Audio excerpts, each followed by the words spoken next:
সম্মানিত বন্ধুগণ আমার, আজকের একটা খবর বলি আপনাদের কাছে।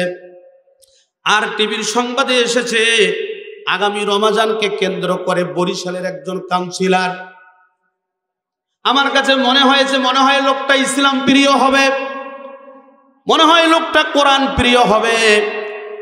নাম হচ্ছে রাজীব হোসেন খান। উনি 16 নং ওয়ার্ডের কাউন্সিলর।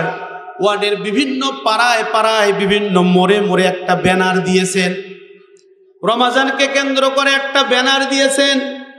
ওই ব্যানারের মধ্যে লেখা আছে, যাদের স্কুল পড়ুয়া সন্তানরা, মাদ্রাসায় পড়ুয়া সন্তানরা, যাদের নামাজ ফরজ হয়েছে, এরা যদি রমজান মাসের 30টা রোজা আর 30টা নামাজ, এরা যদি ওই রমজান মাসের 30টা রোজা, রমজান মাসের 5 ওয়াক্ত নামাজ 30 দিন জামাতের সাথে আদায় করে।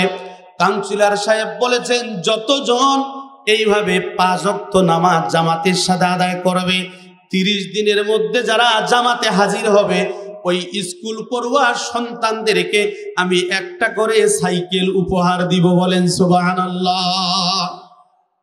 ভালো মানুষ আছে না নাই? কথা বলেন, আছে না নাই? আর আমাদের সমাজে যত ডাইলখোর, মদখোর, গাঁজাখোর, আমাদের ডাইনে বামে সামনে পিছনে, আর আমরা নামাজও পড়ি আবার তার পিছনে স্লোগানও দিচ্ছি। কথা বলেন না কেন? নামাজও পড়তেছি আর বলতেছি অমুক ভাইয়ের চরিত্র ফুলের মতো পবিত্র, নামাজ পড়ে না 1 ওয়াক্ত, গাঞ্জা খায় 10 ওয়াক্ত। ঠিক না বেটে? বলছে যে ভাই কেন আপনি এই গাঞ্জাখোরের পিছনে ঘুরবেন? বলছে যে হুজুর কথা যে দিছি। কি দিছে? কত বড় বদমাইশ! নামাজ, রোজা, হজ, যাকাত সমস্ত আমল বরবাদ হয়ে যাবে যখন আপনি নেতা নির্বাচনের ক্ষেত্রে বেনামাজির পিছনে ঘুর ঘুর ঘুর ঘুর ঘুর ঘুর ঘুর ঘুর করবেন। আল্লাহ তাআলা বলেছেন, ইয়াউমা নাদউ কুল্লা উনাসিম বিইমামিহিম, কিয়ামতের মাঠে প্রত্যেকটা মানুষকে তার দায়িত্বশীলের সাথে হাজির করানো হবে। সেটা যেই মতের মানুষ হয় হোক, যেই পথের মানুষ হয় হোক, এটা আল্লাহ তাআলার বক্তব্য। কথা বলেন ঠিক না বেঠে? সম্মানিত বন্ধুগণ আমার, রমজানকে কেন্দ্র করে আমরা যদি এই ধরনের কর্মসূচি হাতে নেই, বরিশালের একজন কাউন্সিলর, নাম হচ্ছে রাজীব হোসেন খান, 16 নং ওয়ার্ডের কাউন্সিলর, তার মোড়ে মোড়ে মোড়ে মোড়ে ফেস্টুন দিয়েছেন আর ব্যানার দিয়েছেন। বলেছেন যে যারা নামাজ ফরজ হয়েছে, যাদের এই উঠতি বয়সের সন্তানরা 5 ওয়াক্ত নামাজ জামাতে আদায় করলে আমি সাইকেল দিব। আমি বলতে চাই, আমরা যদি এই ধরনের কর্মসূচি নেই, যে আমাদের যারা মহল্লার নামাজ আদায় করে না, তাদেরকে কেন্দ্র করে ওই ছোট্ট ছোট্ট শিশু বাচ্চাদের তালিকা যদি আমরা করি, আমরা সাইকেল দিতে পারবো না। একটা বই দিলাম, সাইকেল দিতে পারবো না। ঈদের জন্য একটা উপহার দিলাম, সাইকেল দিতে পারবো না। তার একটা স্কুল ব্যাগ তাকে কিনে দিলাম, সাইকেল দিতে পারবো না।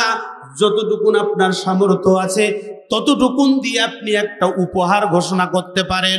আমি বিশ্বাস করি আমরা 92% মুসলমানের দেশে বসবাস করছি। আমরা যদি এইভাবে উৎসাহ দিয়েই আমাদের সন্তানদের মধ্যে উদ্দীপনা সৃষ্টি করি, আমাদের সন্তানরা যদি নামাজি হয়, আমাদের সন্তানরা যদি রোজাদার হয়, ওই সন্তান নামাজ যে 5 ওয়াক্ত আদায় করবে, ওই সন্তান পিতা মাতাকে কখনো কষ্ট দিতে পারেন না। কথা বলেন ঠিক না বেটি? আর রমজানকে কেন্দ্র করে আমরা কি করতেছি? আমাদের কোনো কর্মসূচি নাই। আমাদের কর্মসূচি আমরা যেই আর সেই। রমজান আসে, রমজান যায়। রমজান আসে আমাদের কাছে তাকওয়া নিয়ে, আল্লাহ ভীতি নিয়ে। আর রমজান যখন চলে যায়, তারপরের দিন থেকে যেই বেনামাজি, আমরা সেই বেনামাজি। কথা বলেন ঠিক না বেটে?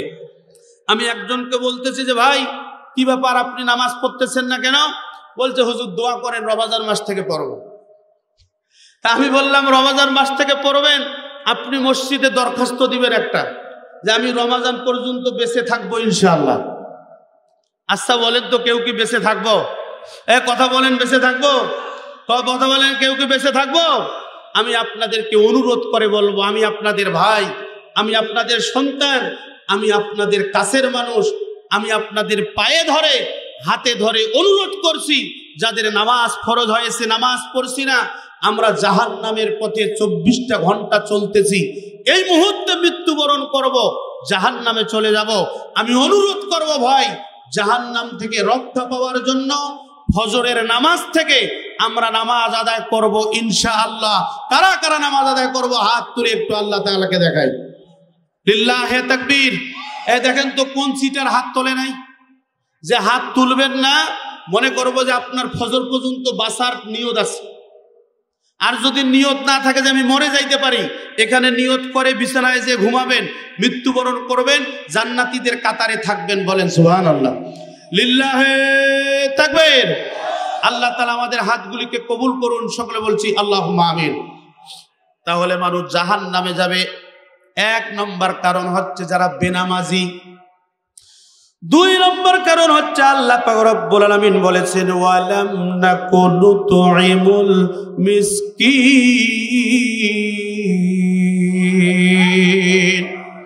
একটু হাত তুলে বলা যাবে না আল্লাহু আকবার? হাত নামান। 2 নম্বর অপরাধ হচ্ছে ওই মানুষগুলি বলবে আমরা মিসকিনকে খাওয়ার ব্যাপারে অনুৎসাহী ছিলাম, আমরা মিসকিনকে খাওয়াই নাই। সংক্ষিপ্তভাবে বলছি সম্মানিত ভাইরা, আমাদের দেশে মিসকিনের অধিকার আছে না নাই? এই কথা বলেন, এইদিকে ওইদিকে কি হয় হোক, আমাদের দেশে মিসকিনের অধিকার আছে না নাই? আমাদের দেশে ইয়েতিমের অধিকার আছে না নাই?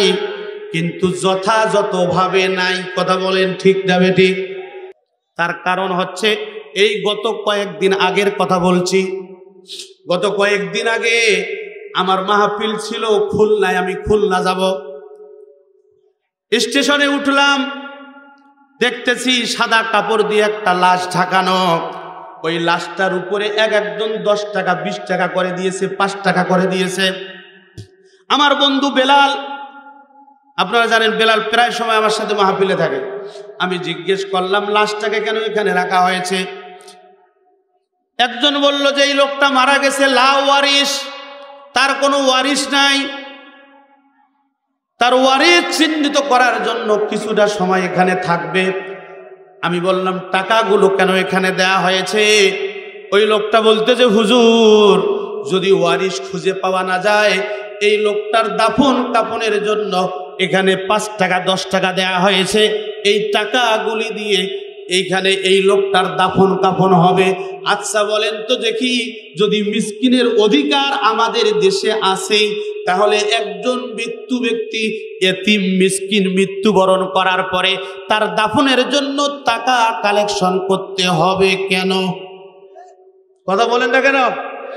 কথা বলেন না কেন? মিসকিন কারা জানেন? এটা ওয়াজ হয়তো এটাকে করছি আমি, তারপরে বলতেছি। মিসকিন হচ্ছে তারা যাদের বাড়ি ভিটা নাই, ইটা ভিটা কিছু নাই, অন্যের জমিতে বাড়ি করে থাকে। আমাদের সম্মানিত সভাপতি সাহেবের অনেকগুলো জমি ওনাদের, তাই না? ওনাদের জমিতে এরকম অনেক পরিবার আছে, বাড়ি করে আছে, এরা মিসকিন। এরপরে মিসকিন কারা?